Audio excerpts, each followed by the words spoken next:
Shadow learning സൊല്യൂഷൻസിലേക്ക് ഏവർക്കും സ്വാഗതം. നമുക്കിന്ന് ഇംഗ്ലീഷിന്റെ സീരീസ് ആരംഭിക്കാം. സാധാരണ ബാങ്ക് പരീക്ഷകളിൽ റാങ്ക് നിർണ്ണയിക്കുന്നതിൽ വളരെ പ്രാധാന്യമർഹിക്കുന്ന ഒരു വിഷയമാണ് ഇംഗ്ലീഷ്. ഇംഗ്ലീഷ് എന്നത് നമ്മൾ സിലബസ് അനുസരിച്ച് കൃത്യമായി പഠിച്ചു കഴിഞ്ഞാൽ ഫുൾ മാർക്കും നേടാൻ സാധിക്കുന്ന ഒരു വിഷയമാണ്. മറ്റു വിഷയങ്ങൾ എടുത്ത് നോക്കിക്കഴിഞ്ഞാൽ അതെല്ലാം അപ്ഡേഷൻ വിധേയമാണ്. ഇപ്പോൾ ഓപ്പറേഷൻ ആണെങ്കിലും ബാങ്കിങ് ആണെങ്കിലും അക്കൗണ്ടിങ് ആണെങ്കിലും അതോടൊപ്പം മാത്സ് ആണെങ്കിലും പുതിയ പുതിയ ചോദ്യങ്ങൾ വന്നുകൊണ്ടിരിക്കും. മറ്റു വിഷയങ്ങളാണെങ്കിൽ ആ വിഷയങ്ങളെല്ലാം അപ്ഡേഷന് വിധേയമാണ്. എന്നാൽ അപ്ഡേഷന് വിധേയമാകാത്ത ഒരേ ഒരു വിഷയം ഇംഗ്ലീഷാണ്. ഇംഗ്ലീഷ് നമ്മൾ എന്താണോ പഠിച്ചത് ആ ഒരു ഭാഗം മാത്രമേ ഇവിടെ പഠിക്കേണ്ട ആവശ്യമുള്ളൂ. പുതുതായി അപ്ഡേഷൻ ഒന്നും ചെയ്യേണ്ട കാര്യമില്ല. ഇത്തരത്തില് മുഴുവൻ മാർക്ക് നമുക്ക് സ്കോർ ചെയ്യാൻ സാധിക്കുന്ന ഒരു വിഷയമാണ് ഇംഗ്ലീഷ്. സാധാരണ ബാങ്ക് പരീക്ഷകളിൽ 20 ക്വസ്റ്റ്യൻസ് ആണ് ഇംഗ്ലീഷിന് ഉണ്ടാവുന്നത്. അതായത് 10 മാർക്കിനുള്ള ക്വസ്റ്റ്യൻസ്. ഇതിനായി നമുക്ക് അനുവദിച്ചിരിക്കുന്ന സമയം 15 മിനിറ്റ് ആണ്. ഈ 15 മിനിറ്റ് കൊണ്ട് 10 മാർക്ക് സ്കോർ ചെയ്യാൻ നമ്മളെ കൊണ്ട് സാധിക്കണം. അതിനായി ഇംഗ്ലീഷ് നമ്മൾ കൃത്യമായി പഠിച്ചിരിക്കണം. ഇംഗ്ലീഷ് പ്രധാനമായും 2 ഭാഗങ്ങളാണ് കംപ്ലീറ്റ് ചെയ്യേണ്ടത്.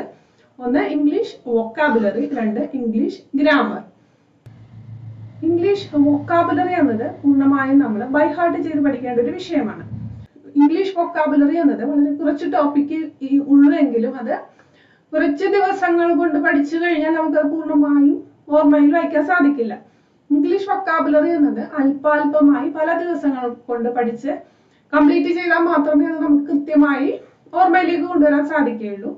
ഇംഗ്ലീഷ് വൊക്കാബുലറി പൂർണ്ണമായും ബൈ ഹാർട്ട് ചെയ്ത് പഠിക്കേണ്ട വിഷയമാണ്. അതേസമയം ഇംഗ്ലീഷ് ഗ്രാമർ എന്നത് ഇംഗ്ലീഷിന്റെ റൂളുകൾ പഠിച്ച ശേഷം പ്രാക്ടീസ് ചെയ്യേണ്ട വിഷയമാണ്. ഇംഗ്ലീഷിന് ഗ്രാമറിന്റെ റൂളുകൾ പഠിച്ച് അതനുസരിച്ച് വേണം ഇംഗ്ലീഷ് ഗ്രാമർ പ്രാക്ടീസ് ചെയ്യേണ്ടത്. ഈ രീതിയിൽ ഇംഗ്ലീഷ് വൊക്കാബുലറിയും ഇംഗ്ലീഷ് ഗ്രാമറും പൂർണ്ണമായും പഠിച്ചു കഴിഞ്ഞാൽ നമുക്ക് ഇംഗ്ലീഷിന് പൂർണ്ണമായി സ്കോർ ചെയ്യാൻ സാധിക്കും. സാധാരണ ബാങ്ക് പരീക്ഷകളെ സംബന്ധിച്ച് പലരും വെള്ളം കുടിക്കുന്ന ഒരു വിഷയമാണ് ഇംഗ്ലീഷ്. പലരുടെയും ധാരണ ഇംഗ്ലീഷ് എന്നത് പഠിച്ചെടുക്കാൻ സാധിക്കാത്ത ഒരു വിഷയമാണെന്നാണ്. ഇത്തരത്തിലുള്ള യാതൊരു ആശങ്കകൾക്കും അടിസ്ഥാനമില്ല. ഇംഗ്ലീഷ് എന്നത് വളരെ എളുപ്പത്തിൽ നമുക്ക് പൂർണ്ണമായി ഏറ്റവും കൂടുതൽ മുഴുവൻ മാർക്ക് സ്കോർ ചെയ്യാൻ സാധിക്കുന്ന ഒരു വിഷയമാണ് ഇംഗ്ലീഷ്. നമ്മളവിടെ ചെയ്യേണ്ടത് സിലബസ് അനുസരിച്ചുള്ള ഇംഗ്ലീഷ് വൊക്കാബുലറിയും ഇംഗ്ലീഷ് ഗ്രാമറും പൂർണ്ണമായും പഠിക്കുക എന്നതാണ്.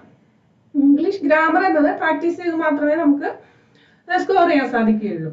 ആദ്യം നമുക്ക് ഇംഗ്ലീഷ് വൊക്കാബുലറിയുടെ സീരീസ് ആരംഭിക്കാം. ഇംഗ്ലീഷ് വൊക്കാബുലറി എന്നത് ബൈ ഹാർട്ട് ചെയ്ത് മാത്രം പഠിക്കേണ്ട വിഷയമാണ്. അതും ഒറ്റയിരിപ്പിനിരുന്ന് നമുക്ക് ഇംഗ്ലീഷ് വൊക്കാബുലറി മുഴുവനും പഠിക്കാൻ സാധിക്കില്ല. കുറച്ചായി വേണം ഇത് പഠിച്ചെടുക്കേണ്ടത്. 100% മാർക്കും ഉറപ്പിക്കാൻ കഴിയുന്ന ഒരേ ഒരു വിഷയം നമുക്ക് ഇംഗ്ലീഷ് മാത്രമാണ് ഉള്ളത്. GK എന്നത് വൈഡ് ആയതുകൊണ്ട് നമുക്ക് എവിടെ നിന്ന് വരും എന്ന് പറയാൻ പറ്റില്ല. മാത്സ് എന്നത് നമ്മൾ ചിലപ്പോൾ ഒരു പരിചയമില്ലാത്ത മാത്സ് വന്നു കഴിഞ്ഞാൽ നമ്മൾ ചിലപ്പോൾ വെള്ളം കുടിക്കും. മറ്റു വിഷയങ്ങളാണെങ്കിലും അപ്ഡേഷന് വിധേയമാണ്. നമുക്ക് അവിടെ 100% മാർക്ക് ഉറപ്പിക്കാൻ സാധിക്കില്ല. 100% മാർക്ക് ഉറപ്പിക്കാൻ പറ്റുന്ന ഒരേ ഒരു വിഷയം ഇംഗ്ലീഷാണ്. ഇംഗ്ലീഷ് നമ്മൾ ഏറ്റവും നന്നായി പഠിച്ചിരിക്കണം. അപ്പൊ നമുക്ക് ഇംഗ്ലീഷിന്റെ വൊക്കാബുലറി സീരീസ് ആരംഭിക്കാം. ആനിമൽസ്, അവയുണ്ടാക്കുന്ന സൗണ്ട്, അവയുടെ ഹൗസിന് എന്താണ് പറയുന്നത് മുതലായ കാര്യങ്ങൾ ചില പരീക്ഷകളിൽ ചോദിക്കാറുണ്ട്. വളരെ സിമ്പിൾ ആയിട്ടുള്ള ഭാഗമാണ്. LKG ലെവലിലുള്ള വൊക്കാബുലറിയാണ്. അവിടെ നിന്ന് നമുക്ക് വൊക്കാബുലറി സെഷൻ ആരംഭിക്കാം. ഇവിടെ ഈ ഒരു ചാപ്റ്റർ പൂർണ്ണമായും ബൈ ഹാർട്ട് ചെയ്യണം. ഓരോ ആനിമൽ അവയുടെ ഹോം എന്താണ്, യങ് വൺ എന്താണ്, സൗണ്ട് എന്നാണ്.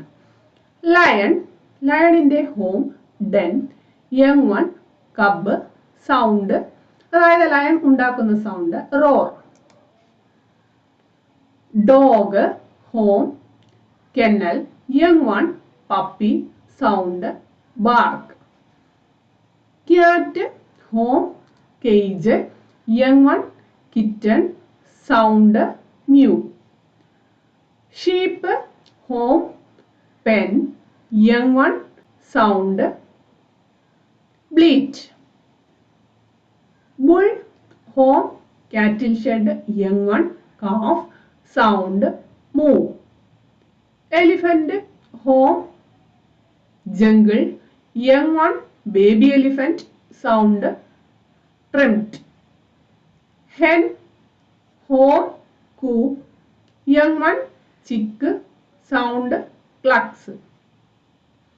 Goose, home, water, young one, gosling, sound quack. Deer, home, glasslands, young one, fawn, sound grunt. Horse, home, stable, young one, fall, sound knee. Cow, home, cattle shed, young one, calf, sound moo moo.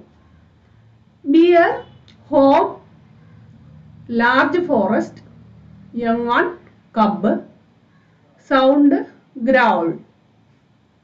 Cock, home, pen, young one, chick, sound cock a doodle do.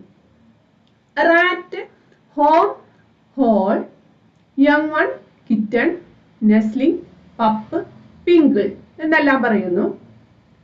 Sound squeak. Bird, home, nest, young one, nestling, sound chirp. Monkey, home, trees, young one, infant, sound chatter. Pig, home, sty, young one, piglet, sound oink oink. Rabbit, home, burrow, young one, bunny, sound grunt. Fish, home, water, young one, small fish. ഫിഷിന് sound ഇല്ല.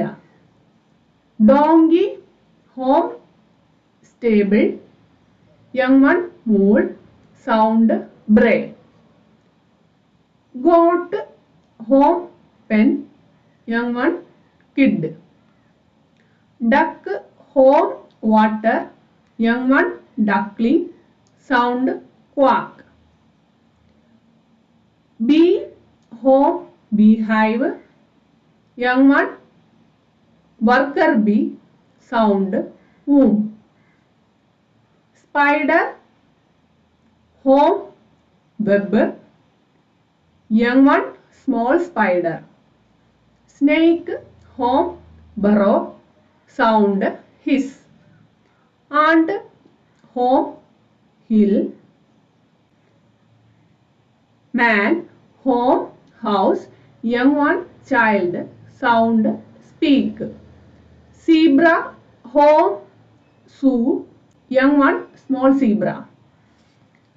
പിന്നെ ഇവിടെ ശ്രദ്ധിക്കുക, Colt എന്ന പദം young ഹോഴ്സിനെയാണ് സൂചിപ്പിക്കുന്നത്. Call എന്നത് 1 വയസ്സിൽ താഴെയുള്ള കുതിരയാണ്.